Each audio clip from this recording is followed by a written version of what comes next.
Olha, vamos voltar à nossa caminhada por aquelas 7 igrejas do Apocalipse. Nós já passamos por 3, Éfeso, Esmirna e Pérgamo.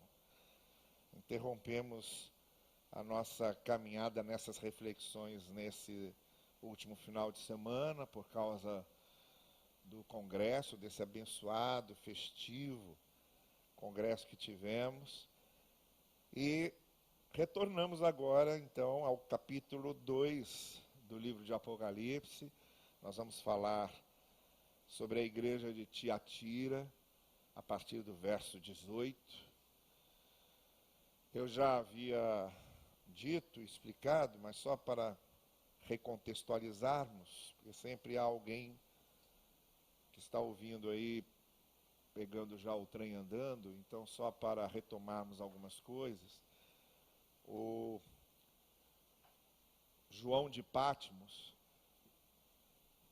estava exilado nessa ilha de Patmos. Escreve essas cartas a 7 igrejas do que era na época chamada de Ásia Menor e que hoje corresponde àquela região da Turquia. Igrejas que estavam passando momentos difíceis de perseguição, de aflições. O Império Romano havia percebido que a fé cristã não era a fé judaica, era uma religião nova que estava aparecendo. Eles respeitavam as religiões estabelecidas nos lugares onde eles conquistavam. Eles diziam, olha, podem continuar aí com sua religião, com suas coisas, fiquem à vontade. Só tem 2 coisas. Nenhuma autoridade é maior que César e vocês têm que ficar pagando imposto para Roma. O resto podem fazer tudo. Então eles tinham esse respeito, essa tolerância por essas religiões já estabelecidas. Então era o que estava acontecendo lá na Palestina com o judaísmo. Disseram, podem continuar aí, o sacerdote pode continuar atendendo, o templo de Jerusalém pode continuar funcionando, vocês podem ter lá o sinédrio de vocês, o julgamento de vocês, podem manter tudo igual, não tem problema. Então o judaísmo funcionava normalmente, mesmo com a presença do Império Romano. Só que eles não admitiam religiões novas, não podia surgir nenhuma religião nova. Então quando eles começaram a perceber que a fé cristã, que aqueles discípulos do Nazareno estavam, de certa forma, rompendo com as tradições judaicas e formando uma nova religião, então aí eles começaram a perseguir, a oprimir esses grupos, que já estavam espalhados em vários lugares, já não estavam mais em Jerusalém. Na época em que o Apocalipse foi escrito, Jerusalém já tinha sido destruída, já não havia mais Jerusalém. O general Tito entrou em Jerusalém com uma fúria avassaladora, destruiu o templo de Jerusalém, destruiu tudo, acabou. Os judeus só voltaram para a Palestina, só voltaram até um estado próprio em 1948 agora. Mas desde o ano 70 saíram de lá, não tinham mais nada. E do templo de Jerusalém, da época, sobrou só aquele muro da lamentação que está lá e que hoje serve como objeto de devoção dos judeus ortodoxos. Os judeus ortodoxos mantêm ali, inclusive, um sítio arqueológico, tentando encontrar outros vestígios do templo antigo de Salomão. Eles acreditam que podem encontrar isso ainda. E para visitação turística, né? Pessoas de todo mundo fazem turismo lá para Israel para visitar o Muro das Lamentações e ver ali o que acontece em loco daquela ruína, daquela sobra do que houve no tempo de Cristo ali. Então, quando esse homem que estava na ilha de Patmos recebeu essa mensagem de Jesus para ser enviada a essas igrejas perseguidas, Jerusalém já não havia, estavam espalhados em todos os lugares, muito especialmente naquele trecho da Ásia Menor. Então essa Esse livro que nós chamamos hoje de Apocalipse, que quer dizer revelação, foi distribuído para essas 7 igrejas, passava de uma igreja para outra para ser lido. Uma igreja lia, passava para outra, uma igreja lia, passava para outra. Um livro cheio de figuras, de mistérios, de analogias, de comparações, para dizer que o poder de César não era definitivo, o poder de Cristo era maior que o poder de César, que o Império Romano não era mais poderoso que o domínio de Deus, que o reino de Deus, que eles estavam passando momentos difíceis, mas que Deus os estava acompanhando e que haveria conforto e encorajamento para eles passarem para isso. Aí ele usa lá diversas figuras, chama o imperador de besta, a besta que surge do mar, mostra todo o artefato de propaganda do Império Romano, que seria a segunda besta que vem junto, para fazer propaganda da primeira besta, isto é, um império sempre tem um conjunto, uma estrutura de propaganda para manter o império funcionando, e usa essas várias analogias, mas o que ele quer dizer, a mensagem acima de todas que ele quer dizer é que Jesus Cristo é o Senhor, que é um Senhor maior que César, que o reino de Deus é um reino maior que o reino do Império Romano e que eles deveriam ficar firmes porque no final Jesus Cristo sempre vence. A gente sabe que o livro do Apocalipse é usado para um monte de coisa, vistos com certo esoterismo. Muita gente olha para o Apocalipse e acha que lá está descrito quando é que vai ser o fim do mundo. Nada disso. Não tem nada disso. Não tem descrição nenhuma sobre quando vai ser fim do mundo. Tem gente que pega aqueles números, faz aqueles cálculos. Bobajada total, não tem nada disso. Não é a preocupação do Apocalipse marcar fim de mundo nenhum, marcar data para fim de mundo nenhum. Jesus já tinha dito para os seus discípulos, nem ele, nem o Pai, nem ele, nem os anjos sabiam quando seria. Se nem Jesus, quando estava aqui encarnado, sabia, muito menos esse João de Patmos saberia também. Então não tem nada disso. O livro do Apocalipse é um livro escrito para confortar aqueles cristãos que estavam sendo perseguidos. E como nós todos, como cristãos hoje, vivemos também momentos de perseguição, muitas vezes momentos de opressão, momentos de aflições, esse livro serve para a gente hoje também, para nos lembrar e lembrar sempre a igreja, a cada momento, a cada período da história, para lembrar a igreja que Jesus Cristo é maior que todos os poderes. Foi assim que os cristãos leram esse livro na época do nazismo, foi assim que os cristãos leram esse livro na época da Inquisição Católica, da Inquisição Romana, foi assim que cristãos leram esses livros quando foram perseguidos por protestantes, como os batistas, por exemplo. Batistas foram perseguidos por católicos e por protestantes calvinistas, luteranos. Batista apanhava de todo mundo.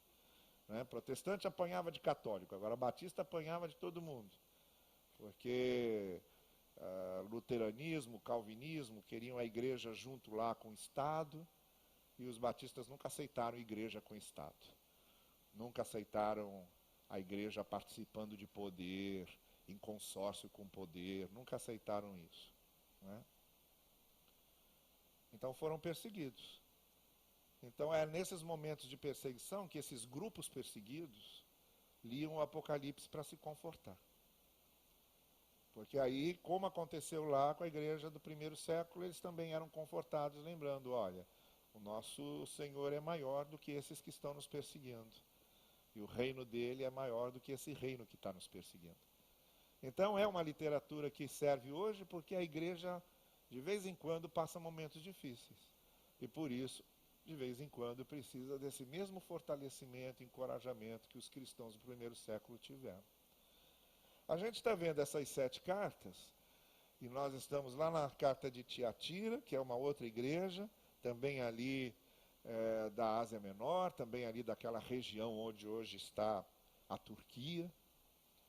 E no verso 18 a gente lê, ao anjo da igreja em Tiatira escreva, Estas são as palavras do Filho de Deus, cujos olhos são como chama de fogo e os pés como bronze reluzente. Conheço as suas obras, o seu amor, a sua fé, o seu serviço, a sua perseverança. Sei que você está fazendo mais agora do que no princípio. No entanto, contra você tenho isto. Você tolera Jezabel, aquela mulher que se diz profetiza. Com seus ensinos ela induz os meus servos à imoralidade sexual e a comerem alimentos sacrificados aos ídolos. Dei-lhe tempo para que se arrependesse da sua imoralidade, mas ela não quer se arrepender. Por isso vou fazê-la adoecer e trarei grande sofrimento aos que cometem adultério com ela, a não ser que se arrependam das obras que ela pratica. Matarei os filhos dessa mulher, então todas as igrejas saberão que eu sou aquele que sonda mentes e corações e retribuirei a cada um de vocês de acordo com as suas obras. Aos demais que estão em Tiatira, a vocês que não seguem a doutrina dela e não aprenderam, como eles dizem, os profundos segredos de Satanás, digo, não porei outra carga sobre vocês. Tão somente apeguem-se com firmeza ao que vocês têm até que eu venha. Aquele que vencer e fizer a minha vontade, até o fim darei autoridade sobre as nações. Ele as governará com cetro de ferro e despedaçará como a um vaso de barro. É a citação de um salmo essa.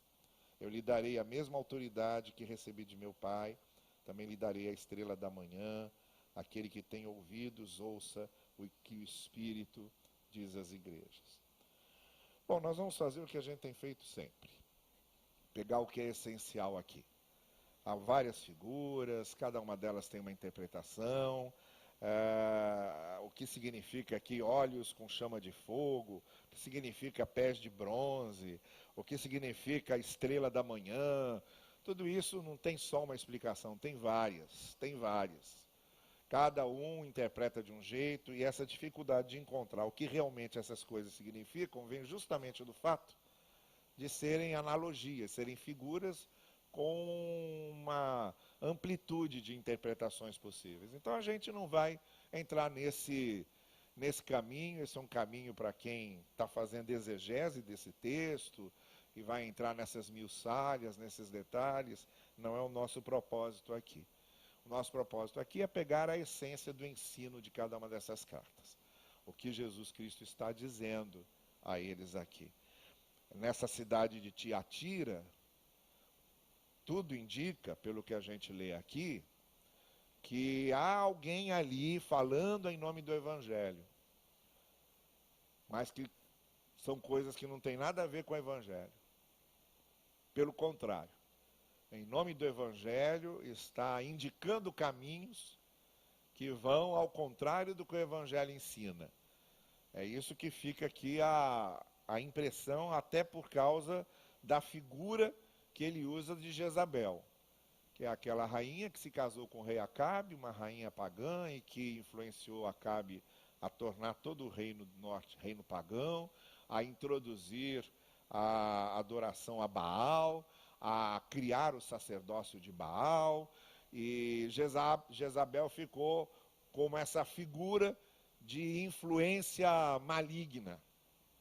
Era uma espécie de Lady Macbeth, né, da peça do Shakespeare, o Macbeth. Que a Lady Macbeth influencia o Macbeth a matar seu oponente para tomar o trono dele. Então a Jezabel seria essa Lady Macbeth, que influencia Acabe a retomar o culto a Baal e a fortalecer o culto a Baal. Por isso ela é usada aqui como figura de uma influência nefasta. E o que o autor aqui está se referindo a essa influência nefasta é a pior influência nefasta que há, que é aquela que vem com aparência de ser coisa boa e que no final é coisa ruim.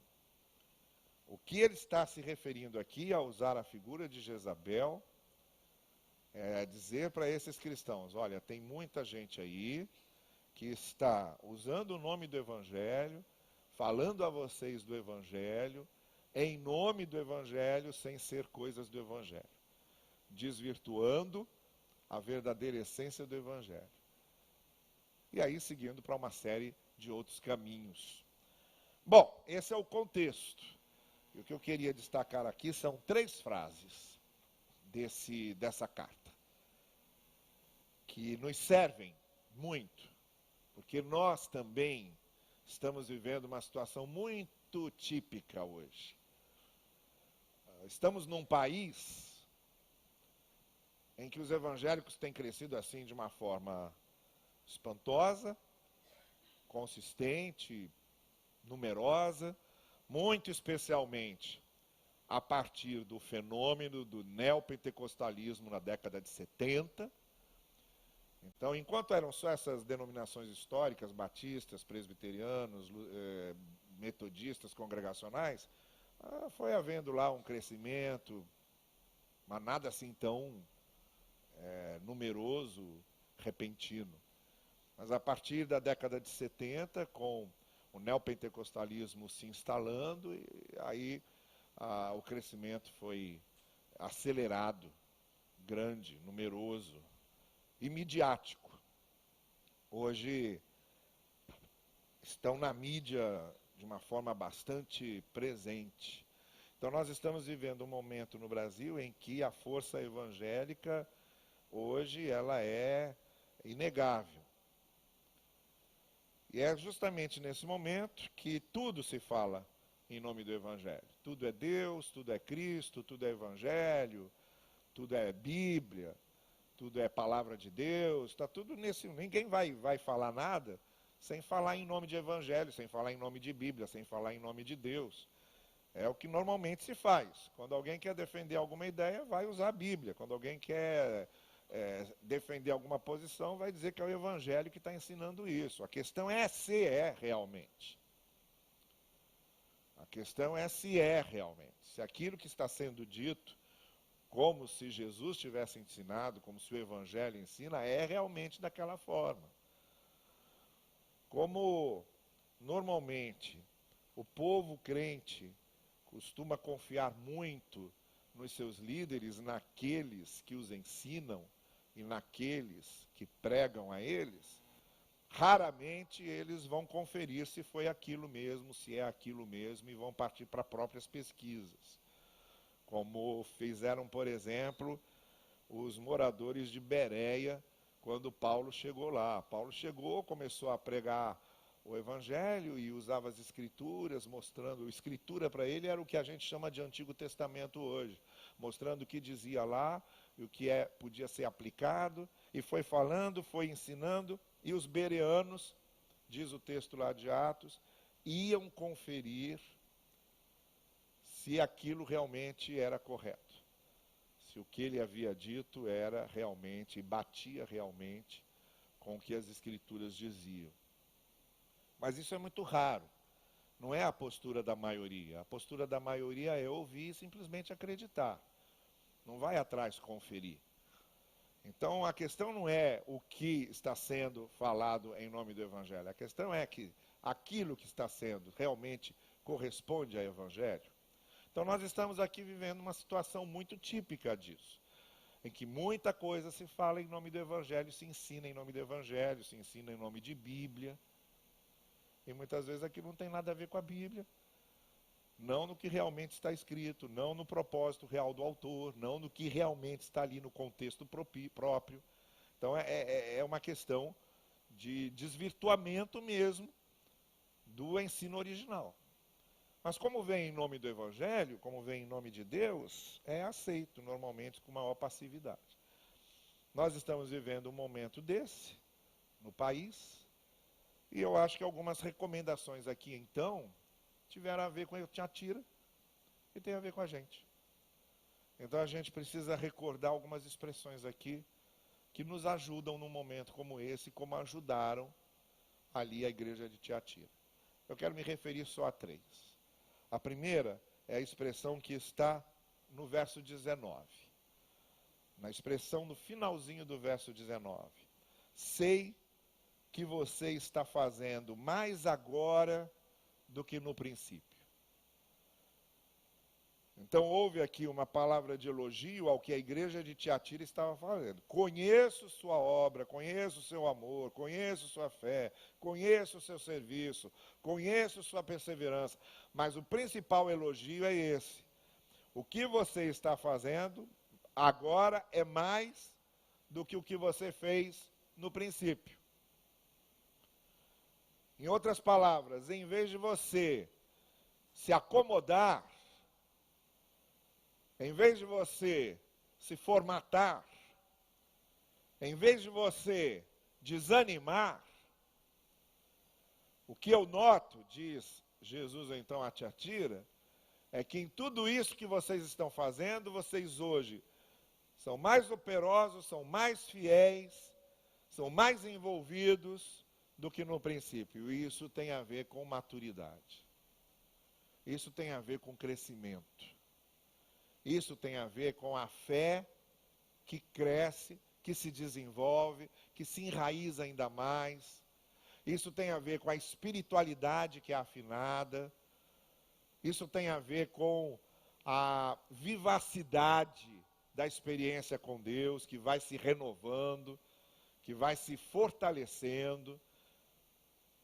Então, um grande risco que nós corremos com o passar do tempo é começarmos a vida cristã de uma forma muito ardorosa, muito fervescente.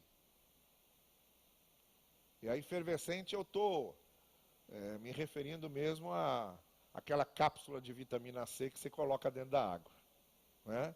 Que fica ali efervescente, borbulhando, faz barulho, mexe com a água, está ali. Mas não fica daquele jeito sempre. Vai amainando, daqui a pouco acabou. Não está fazendo mais nada. Bem, o que está sendo dito à igreja de Tiatira é que a sua fidelidade, o seu envolvimento, a sua espiritualidade, o seu ânimo, hoje é ainda maior do que o no princípio. O que vai medir essa diferença é justamente a maneira como a nossa fé, a nossa experiência com Deus e com o Evangelho vai se aprofundando. E é isso que vai fazer com que realmente nós nos prendamos com o que tem a ver com o Evangelho. É nos aprofundarmos no conhecimento do que é Evangelho. É só quando nós nos aprofundamos do que é realmente Evangelho e conhecemos cada vez mais o que é realmente Evangelho, que a fé é renovada, que a fé é amadurecida e que nós vamos melhorando em termos de visão, participação, testemunho, envolvimento, serviço, compromisso, tem a ver com o conhecimento que temos do Evangelho. Quando não nos basta apenas o que a gente ouve falar, mas o que a gente sabe, o que a gente vê, o que a gente estuda, o que a gente reflete, a maneira como nós vamos nos aprofundando no Evangelho. E como é que é feito isso? Leitura da Bíblia, leitura do Evangelho, leitura de livros que aprofundem nosso conhecimento da Bíblia, ouvir e selecionar com critério quem ouvimos, ler e selecionar com critério o que lemos e nos aprofundar cada vez mais no Evangelho. É assim que a nossa fé amadurece. É assim que a gente começa a distinguir com mais facilidade o que é realmente Evangelho e o que não é. E é isso que faz com que sejamos cada vez melhores do que éramos. A única maneira de sermos cada vez melhores do que éramos é conhecermos melhor o Evangelho do que conhecíamos. Esse é o primeiro elogio que Jesus Cristo faz à igreja de Tiatira. Eu sei que você está fazendo mais agora do que no princípio. A segunda expressão que eu quero realçar está lá adiante, no verso 23. Aquele que sonda mentes e corações, e retribuirei a cada um de acordo com as suas obras. Então essa é a segunda coisa que ele faz questão de mostrar e que distingue o verdadeiro do falso evangelho. é que nós temos um Deus que não olha o que fazemos. Ele olha o que nos leva a fazer aquilo. Temos um Deus que julga as nossas obras, não pelas obras em si, mas pelo que as mentes e os corações pretenderam, quiseram com aquilo que fizeram.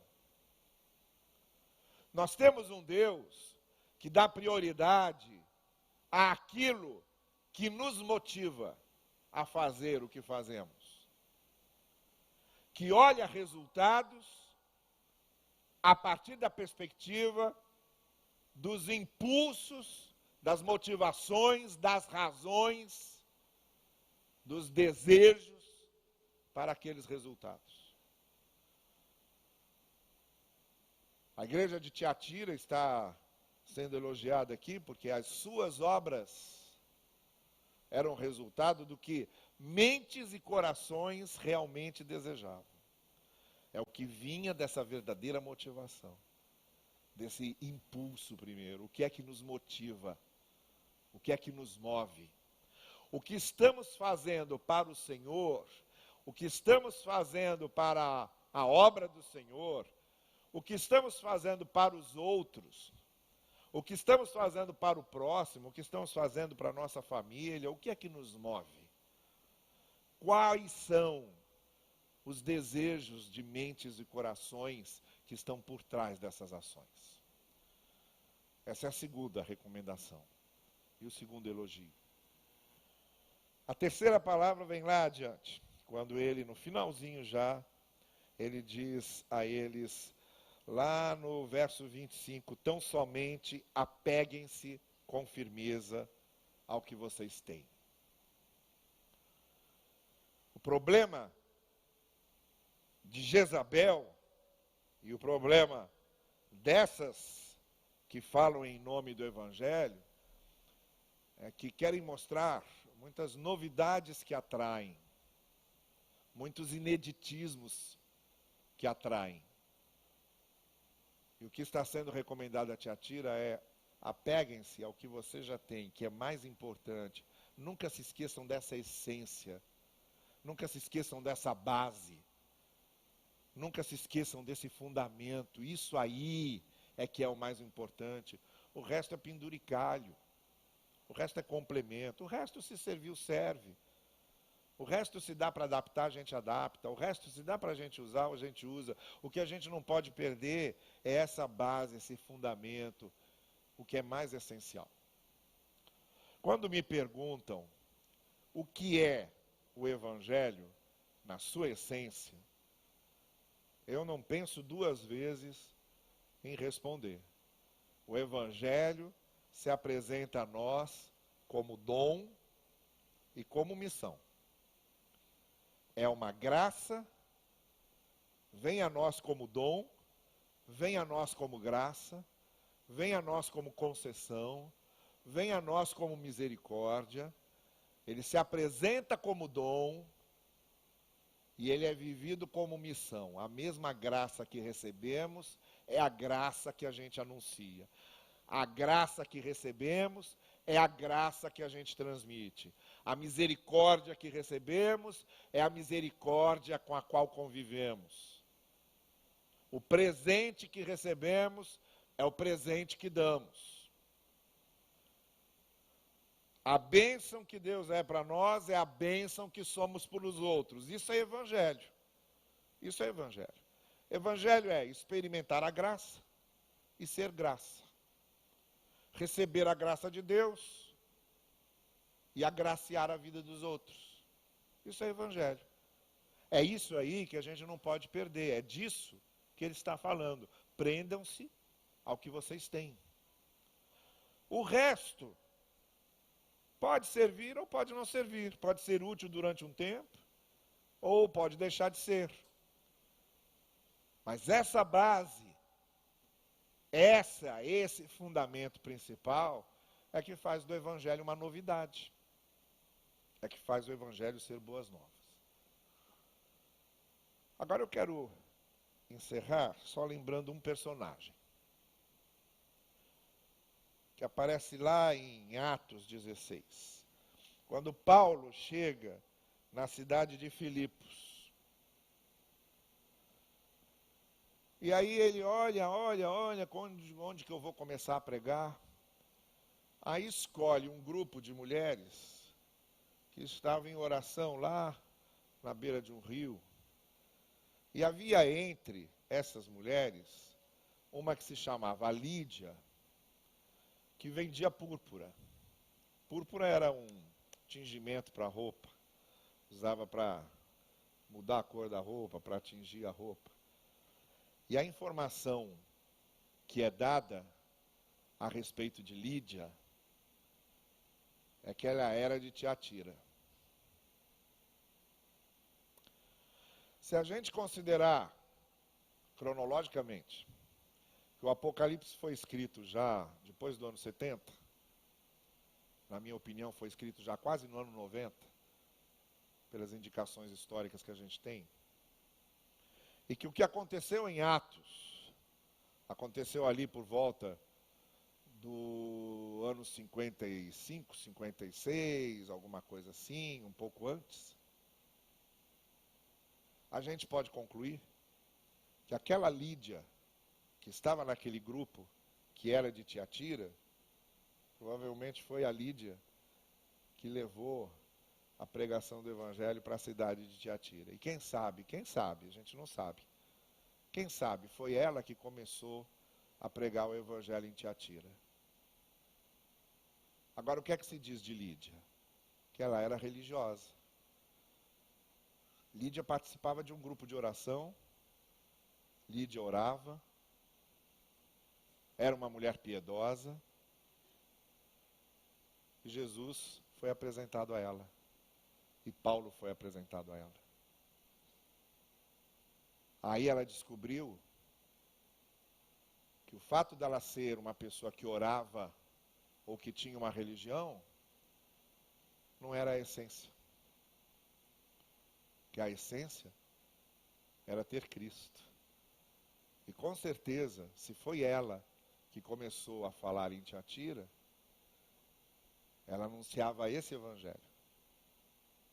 Esse evangelho em que vivemos a nossa experiência religiosa a partir de Cristo. Ele é o nosso evangelho. O autor de Apocalipse está alertando os cristãos de Tiatira: cuidado. Há muita gente que está falando em evangelho, mas que não passa de gente religiosa. Pode até orar muito. Pode até falar muito em Deus. Pode até anunciar sua religião. Mas cuidado. Não é essa a essência.